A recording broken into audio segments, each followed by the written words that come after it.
Hey guys, what is going on? Welcome to the Hollywood Steve Wrestling Podcast right here on YouTube, guys.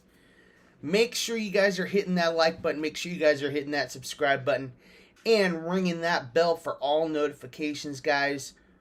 I have got 3 channels up on YouTube right now, guys. We have our original PlayStation Squad YouTube channel, guys. We are at J Squad. How many subs do we have, buddy boy? 551. Alright, we are at 551 subs, guys, making our way to 1,000, guys. Help us get to 1,000 subs, guys, because when we hit 1,000, we get to get a creator code on Fortnite.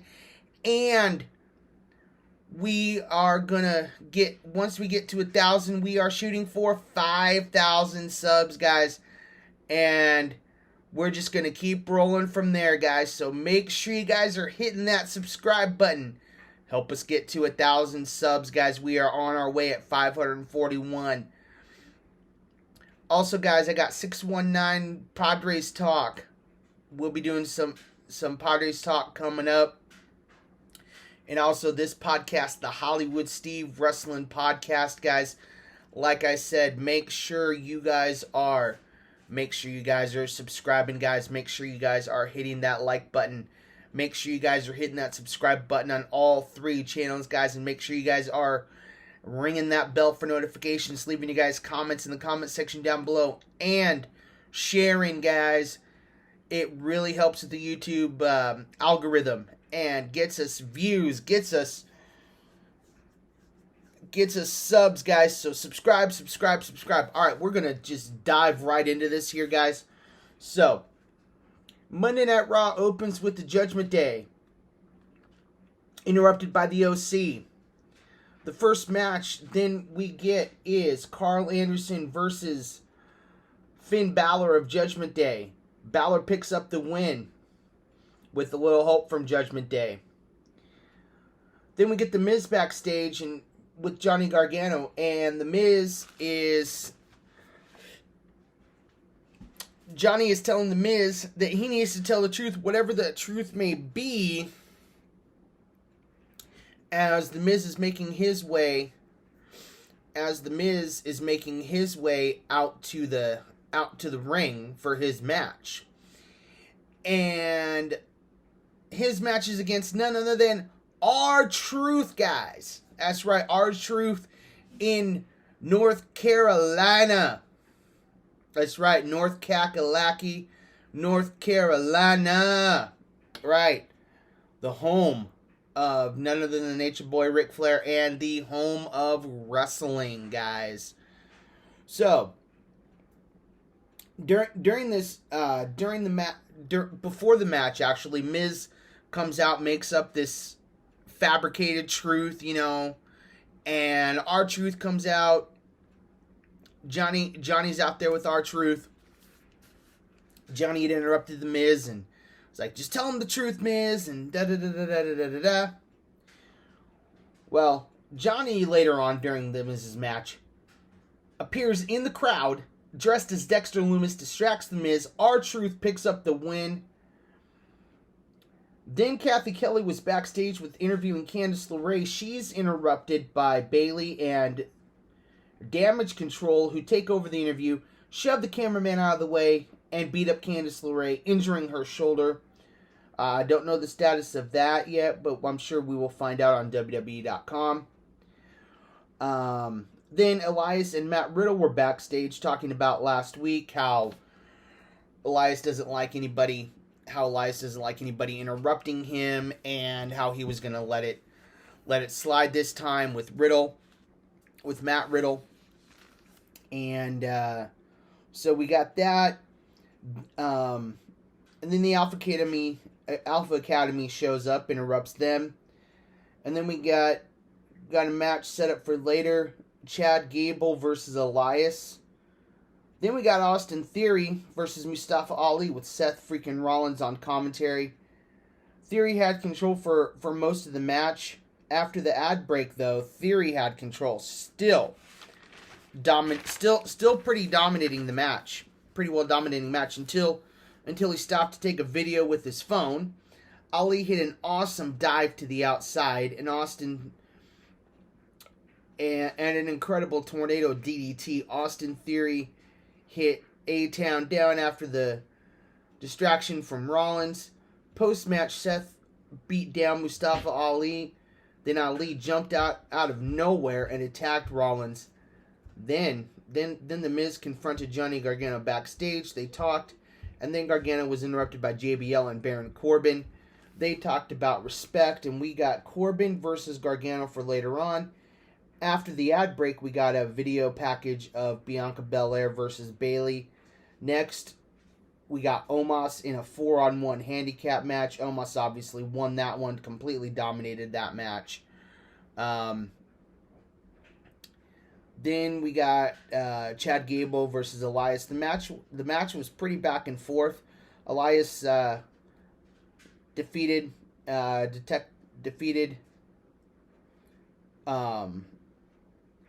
Elias defeated Chad Gable distracted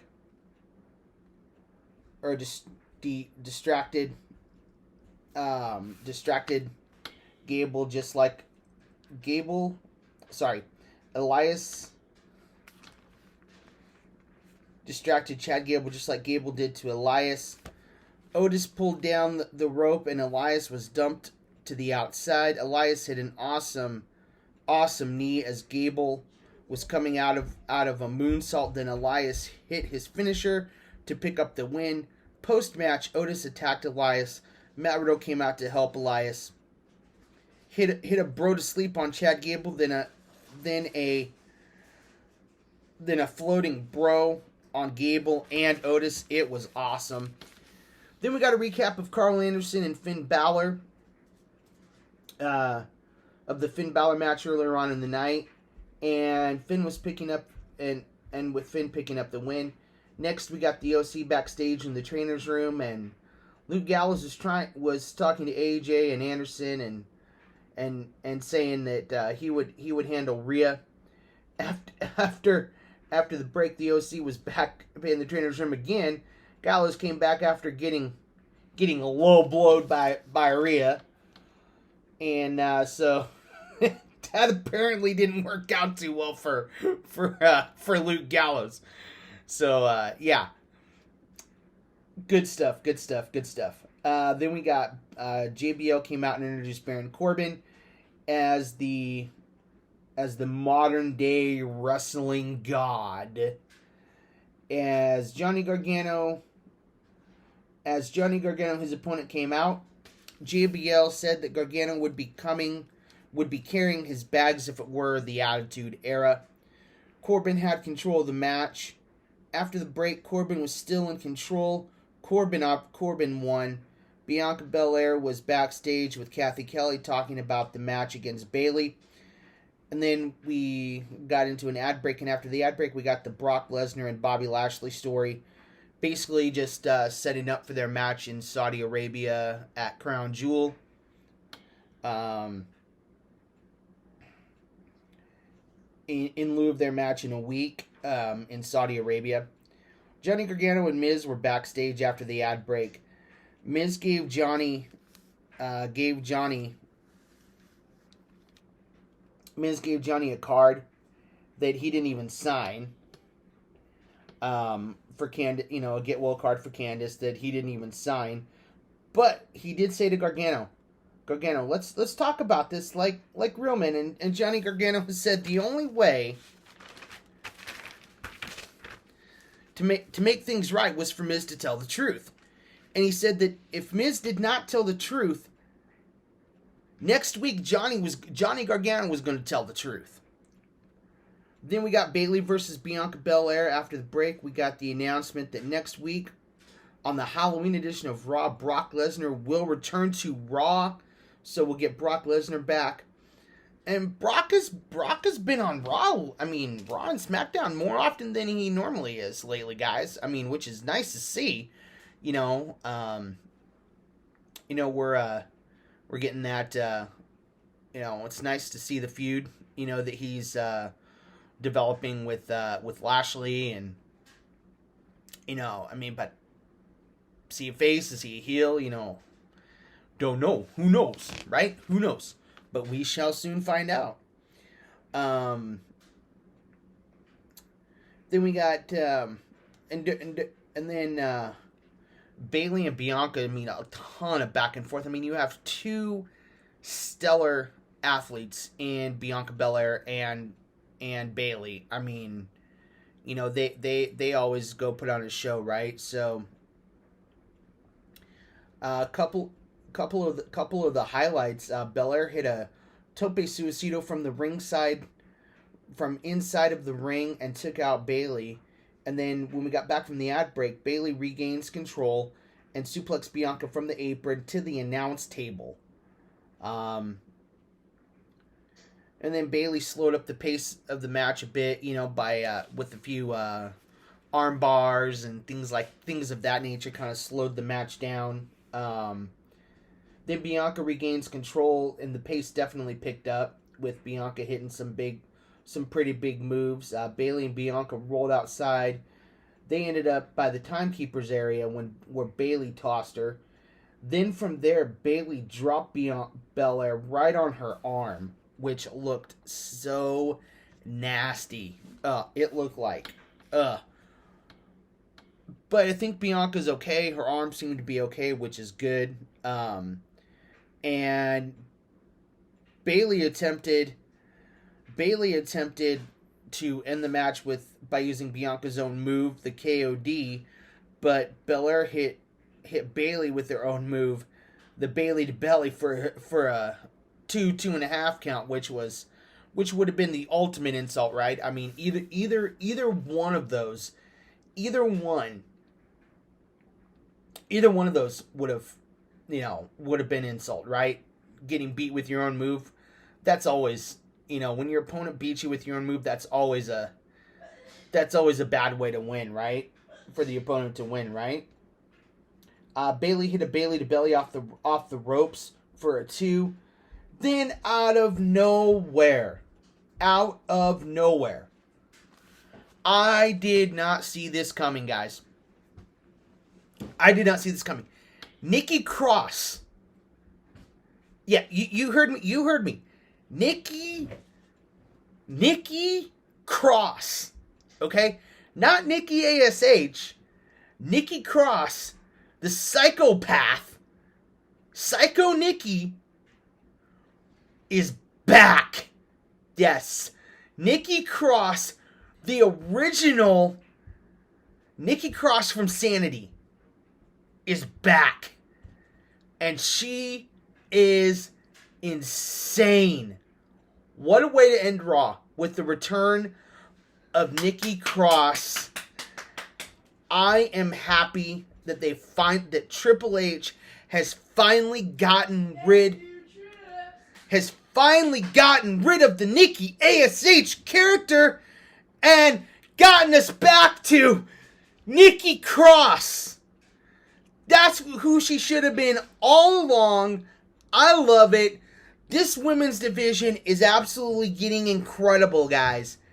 People are going back to their original characters. I love it. I would love to see Insanity come back now.